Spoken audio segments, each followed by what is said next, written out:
And we are back, and we just finished watching 2012's Lockout, rated PG-13, with a runtime of 1 hour and 35 minutes. We caught this on Tubi. According to IMDb, this is directed by Jason Mather and Stephen St. Leger, with writing credits to James Mather, Stephen St. Leger, and Luc Besson. This stars Guy Pearce as Snow, a man wrongfully accused and convicted of conspiring to commit espionage against the United States government, is offered his freedom if he can rescue the president's daughter from an outer space prison that's been taken over by violent inmates.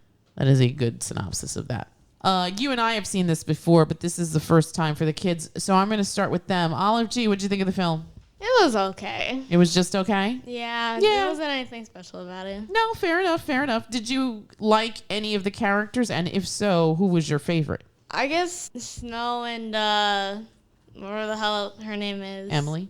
Yeah. Yeah. They were okay. They were okay. Did they have better chemistry? Don't even say it. And yes, they did have better chemistry than the people from Notting Hill. All right, fair enough. Fair enough. They did. It's true. Did they? Yes. Notting Hill was garbage. It was one of the most successful romantic comedies. People are fools. You are incorrect, sir. You are incorrect. G, what did you think of the film? I didn't like it at all. I thought it was bad. Yeah? Why? Yeah. It was so stupid. The film started and I kind of already didn't want to watch it, but I figured that it'd be worse for myself if I went in and just nitpicked everything. So I was like, okay, fine. It was moving pretty fast, which was nice. But then as the movie progressed, I just got more and more annoyed with how everybody was acting because everybody in the movie was really stupid. Mm-hmm.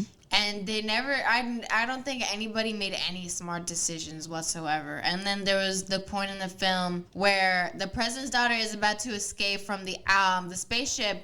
And I was like, oh my God, I swear to God. I literally was like, this girl better not come back onto the spaceship.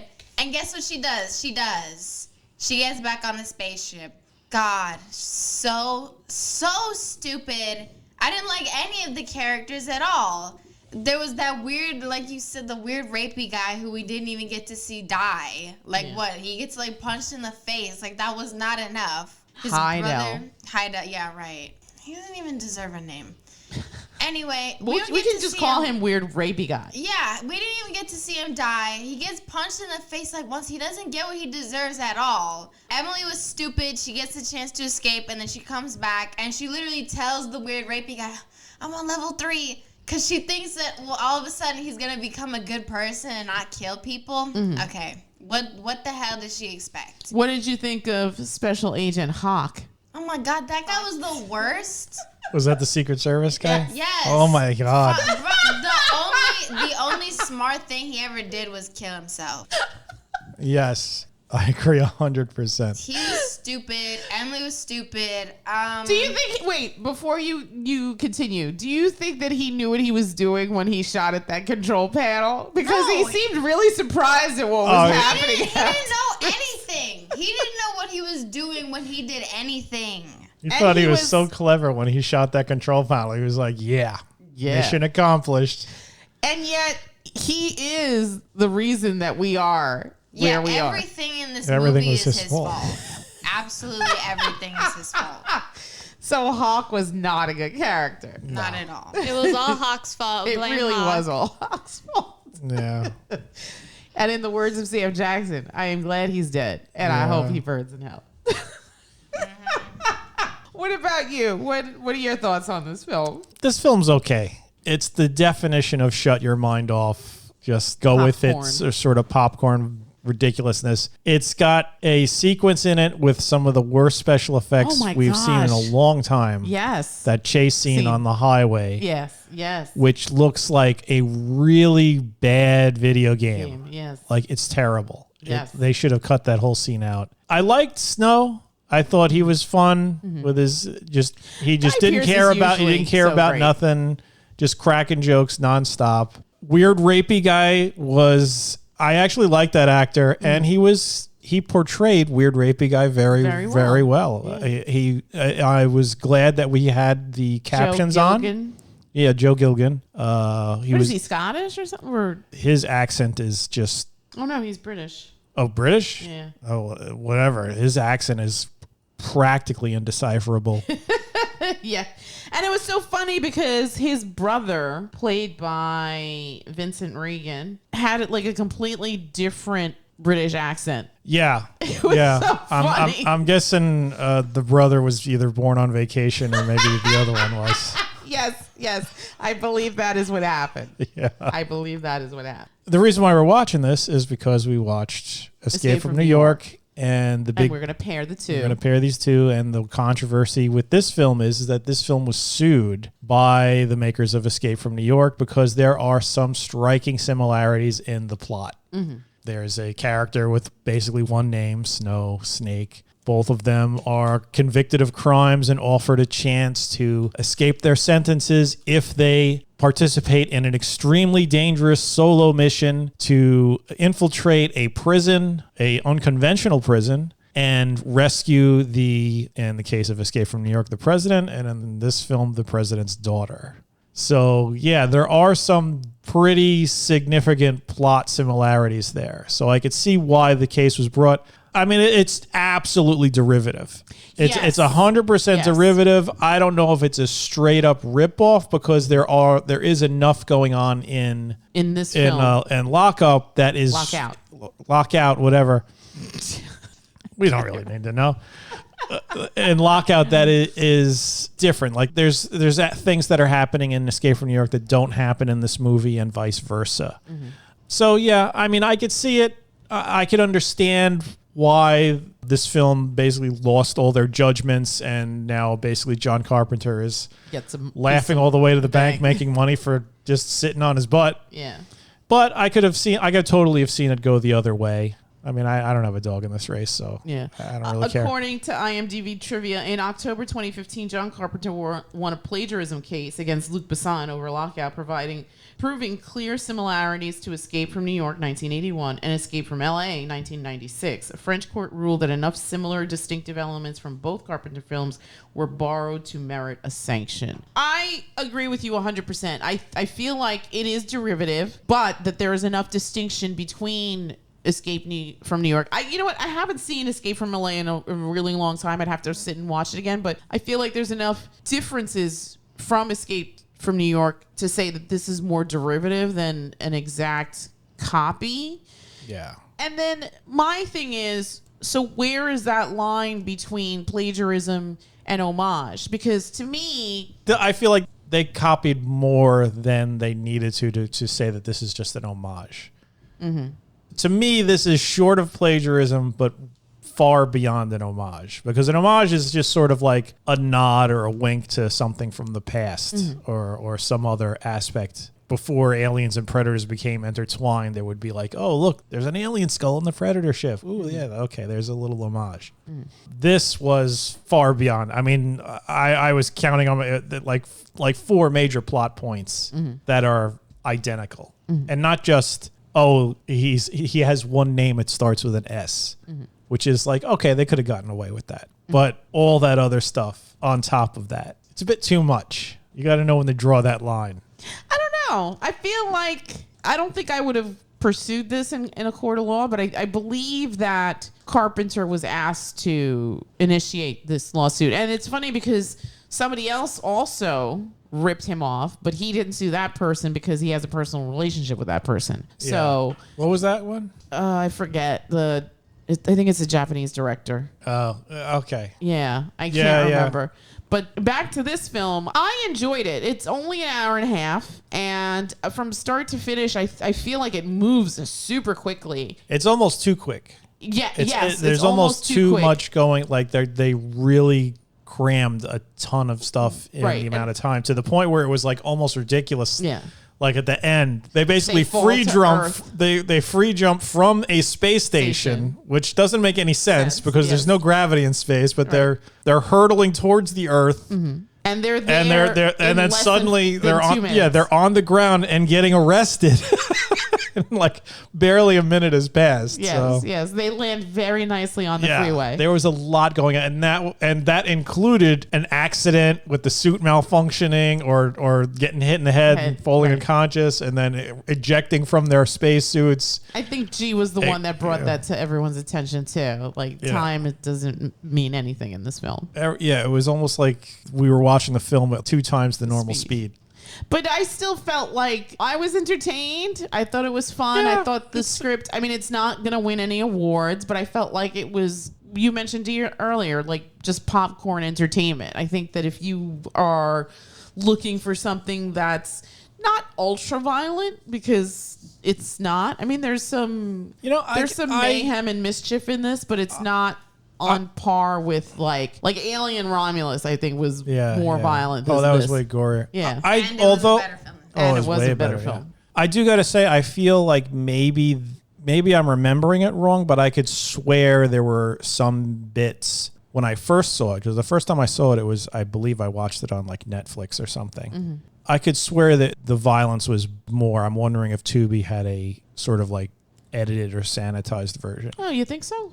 Possibly. We saw this on Tubi. Yeah, I don't remember. And I know that Tubi. I don't think we saw this in the theater. I think this is something that we caught on cable. I saw this on Netflix, and I think you saw it years later on cable or something like that. But I know that Tubi sometimes the versions of films that they license are the more sanitized ones. Not really by.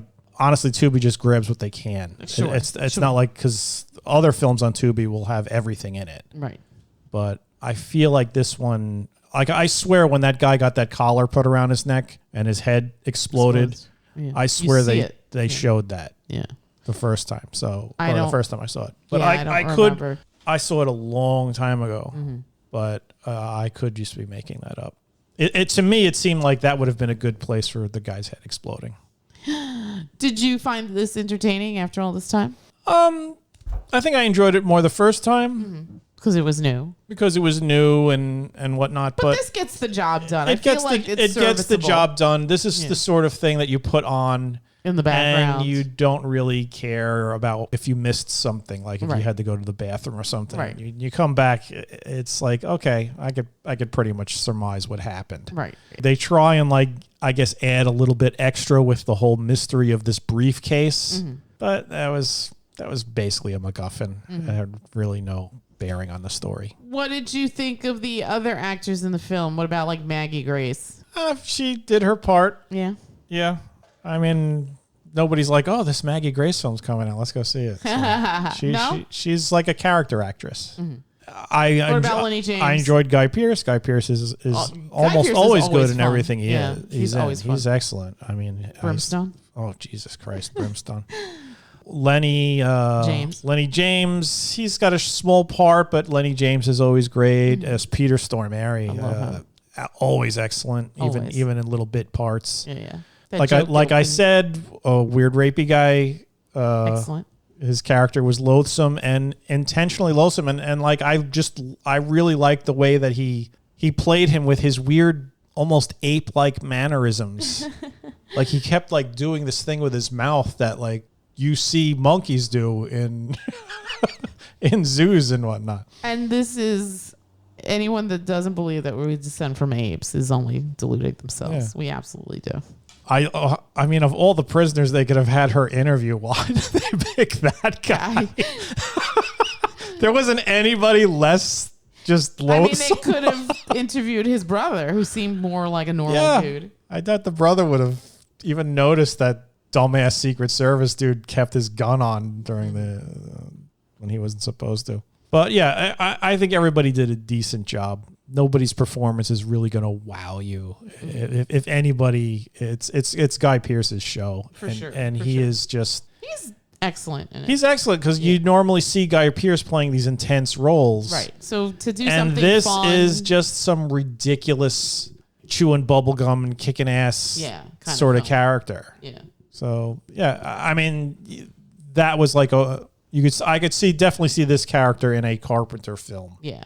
So according to IMDb, the estimated budget on this is $20 million. The opening weekend in U.S. and Canada on April 15th in 2012 was only $6 million. The gross in U.S. and Canada is $14 million, and the worldwide gross is $32,948,113. So not double the budget, but it did make a little bit of money, but I guess most of that went back to legal fees. Yeah, I mean, I'm sure John Carpenter got most of that money. And I think from what I read, he really didn't even care. No. It was like his lawyers who were like, yeah, we got to do this. Well, I think it was the company, the production company. Oh, the production company who basically owned- forced his hand and was like, you need to do this. The company who owned Escape from New York. Which we saw a few months ago, but still holds up. Still holds up. Still entertaining. I found this entertaining too. I think, obviously, like I said in the other review, I think we don't talk about John Carpenter enough. He is the MVP. He is the granddaddy of a lot of stuff. His filmography in the late 70s into maybe the early 90s is one of just spectacular work. And I think Escape from New York is definitely one of his stronger films. And he's clearly influential. He is to the point where clearly influential to the point where somebody are willing to somebody couldn't stop face themselves legal and issues and mimic his works. Yeah, there's really not much to critique here. I think this is fun. Not everyone at the table enjoyed it, but I think this is still a fun watch if you are a lover of action movies. If you are a Carpenter-phile, I think you would really enjoy this film. I'm going to go around the table and get numbers. Olive G, can I start with you? 1 to 10, what would you give this film? I don't know. I'd give this like a 7. 7. Gigi? 3. 3. Ouch. Actually, I give movies that I really don't like a 3. All right. What do you say? I'd probably give it a 6. 6. I'm going to go with Olive. I was going to give this a 7 too. I actually give it a 6. Oh, did you? I thought Yeah, you said I 7. changed It like right. Oh, sorry. Okay, so 2 6s. 6.5 actually. All right, so All right, make up your goddamn mind. Oh my god. yes, please take a number and stick to it. I'm gonna say 7. You say 6.5. You say 6. Yes, 6. And G says 3. Thinking about my 6. Don't watch this movie. Well, It's okay. Put it on in the background. I mean, I think it's fun. Yeah. I think it's. I don't fun. think you'll ever see it ever on cable again. No, you'd have to probably see the sanitized Tubi version. Yeah. Or rent it on Prime, but ain't got time on it. Ain't got time or too cheap to do it. All right, so we're going to wrap it up again. 2012's Lockout with the always fabulous Guy Pearce, currently streaming on Tubi, 1 hour and 30 minutes, rated PG-13. Yeah, this is like a fun, there's nothing, I don't remember there being cursing in this. I think there's some cursing, but it's if it's PG-13, they're pretty limited in the right. amount that So I mean, there are some weird rapey scene or rapey-ish like sequences. Nothing ever happens though. Yeah, Not really. Yeah, nothing happens. I mean, Maggie Grace gets like pushed. I think that's about it. And I think she gets. Oh no, she doesn't get stabbed. She almost gets stabbed. She almost gets stabbed. I thought she got stabbed, but then it was the other thing. All right.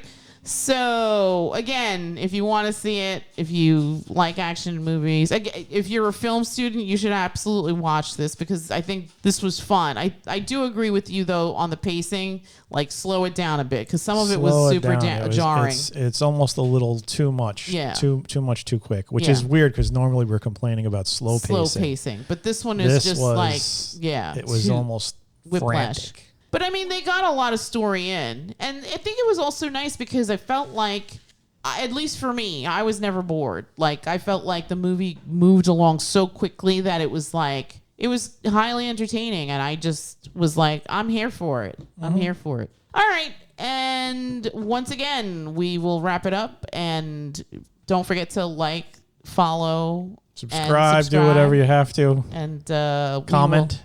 Yeah. Tell us what you think about Lockout. And with that... Comment poopy if you made it. Yes, what she said. And with that, we will bid you all a... Good night. Good night. Good night. Good night.